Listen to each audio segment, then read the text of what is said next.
I need to make a prop, but it has to be strong and be handled a lot. So I'm not going to make one of those like little wimpy styrofoam and spray paint props. I'm going to make it out of this.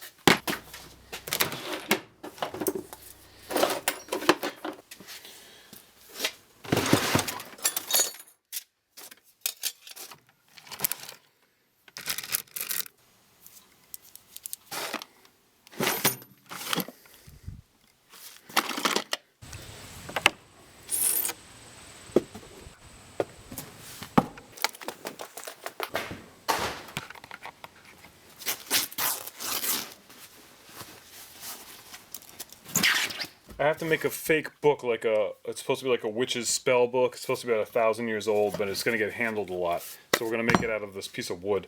And I want some of the wood to show because it's, you know, reclaimed and has that look. I have a picture I'm working off of a basic idea from the customer.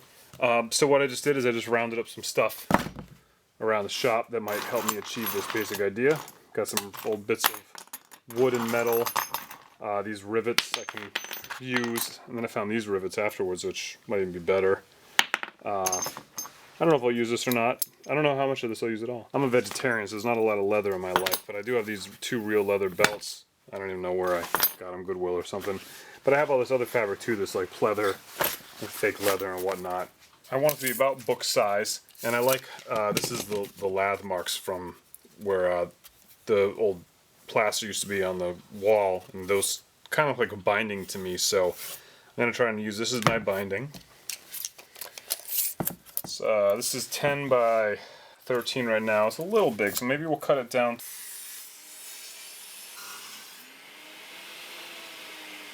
Sturdiness is a big thing for the customer. But I also want it to look like a book. You know, books tend to have a cover that's a little bit bigger, so we're going to go in like about maybe a little more than 1/4 inch. And just route a column out on 3 sides so it looks like there's pages in there, and we'll do some paint work later.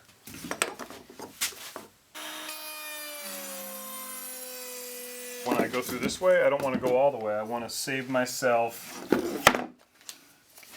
like we'll say a 1/2 inch just to keep it nice and strong. So this is, I actually ended up cutting it at 8 3/4 inches long. So we want to go 8 1/4 from the beginning of the bit. We want to set up a little stop right here. If we go to the end of the bit, it's going to be too far. So this way, the stop is being measured from this side of the bit. And that's as far as we're going to go. Because if I measure from this side, by the time it stopped, it would go past. So, but you guys already knew that. Just clamp a little block of wood there.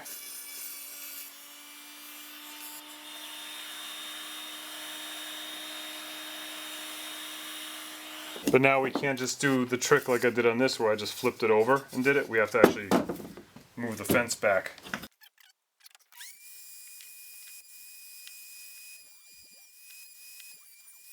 Look at that, it's starting to look like a book already.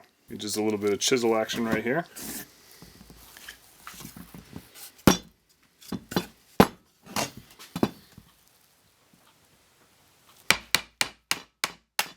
Whoa! And there's our first fault with our prop. This looks like a job for wood glue. See, I actually kind of like it when stuff like this happens now, because I'd rather it happens now than later. So we're just going to glue that back together.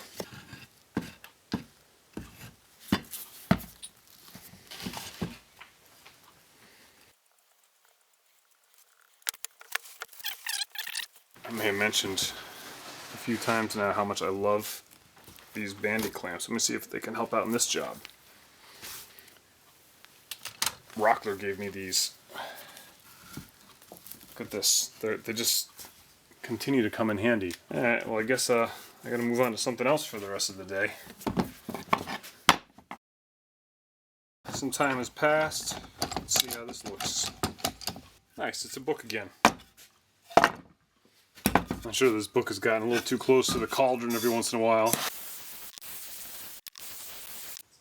Ooh, we actually got a little fire there.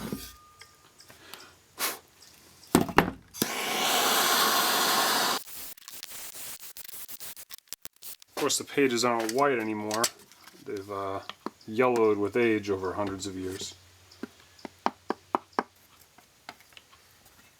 And the idea will be that the brush strokes will hopefully look like pages.